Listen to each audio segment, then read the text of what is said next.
অসমত অসমীয়া কোন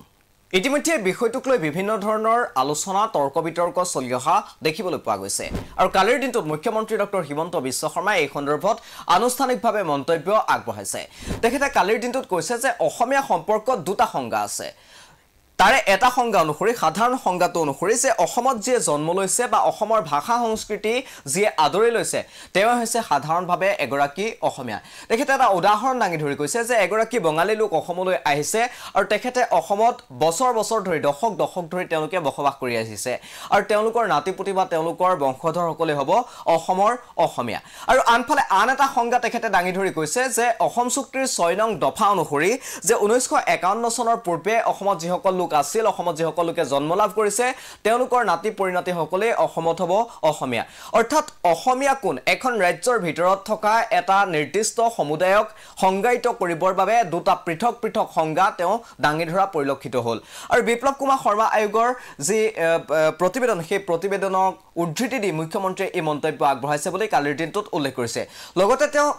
আৰু এটা কথা উল্লেখ কৰিছে যে পূৰ্বে কৈছো যে অসমত এটা নিৰ্দিষ্ট ভূখণ্ডৰ ভিতৰত থকা এটা নিৰ্দিষ্ট সমুদায়ক আসলতে সংজ্ঞায়িত কৰিব বিচৰা হৈছে কিন্তু তাতো তেখেতে কিছুমান আসলতে শৰ্ত সাপেক্ষে তেখেতে এই সংজ্ঞা আগবঢ়োৱা পৰিলক্ষিত হৈছে কৈছে যে বৰাক উপত্যকাত এনে সংজ্ঞা নচলিব যি দুই সংজ্ঞাৰ কথা ইতিমধ্যে উল্লেখ কৰা হৈছে এই দুই সংজ্ঞা বৰাক উপত্যকাৰ ক্ষেত্ৰত নচলে আৰু আনফালে অসম চুক্তিৰ 6 নং দফা অনুসৰি যি কোৱা হৈছে যে 1951 চনত যি জন্মগ্ৰহণ কৰিছে তেওঁলোকৰ নাতি পৰিণতি বা তেওঁলোকৰ বংশধৰসকলে অসমৰ অসমীয়া হ'ব কিন্তু এই ক্ষেত্ৰতো আছে কিছু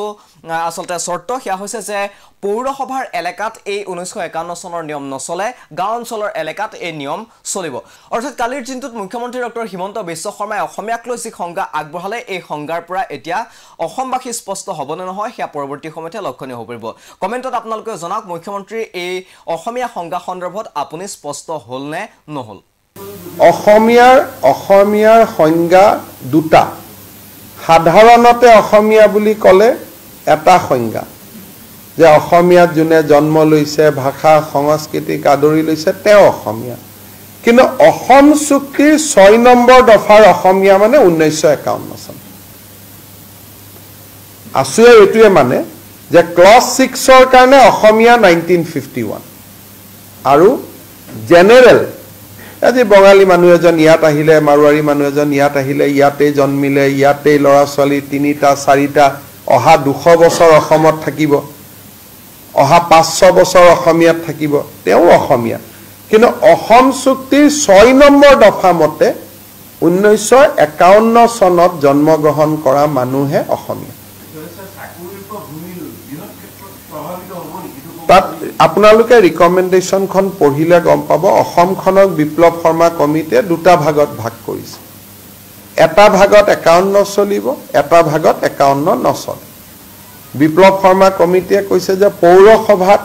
51 নচলে গাঁৱত 51 চলিব গতিকে প্ৰতিবেদনখন আপোনালোকে পঢ়িলে দুটা সংজ্ঞা আপোনালোকৰ সন্মুখলৈকে আহিব যে অসমীয়া অসম চুক্তিৰ অসমীয়া এটা বেলেগ ডেফিনেশন আৰু জেনেৰেল অসমীয়া বুলি ক'লে এটা বেলেগ ডেফিনেশন কিন্তু আমি আসুক এটা কথা বুজাই দিছো যে বৰাক উপত্যকাত ইয়াক হাঙুৰিব নালাগে so Barak Valley will be excluded from the definition of Assamese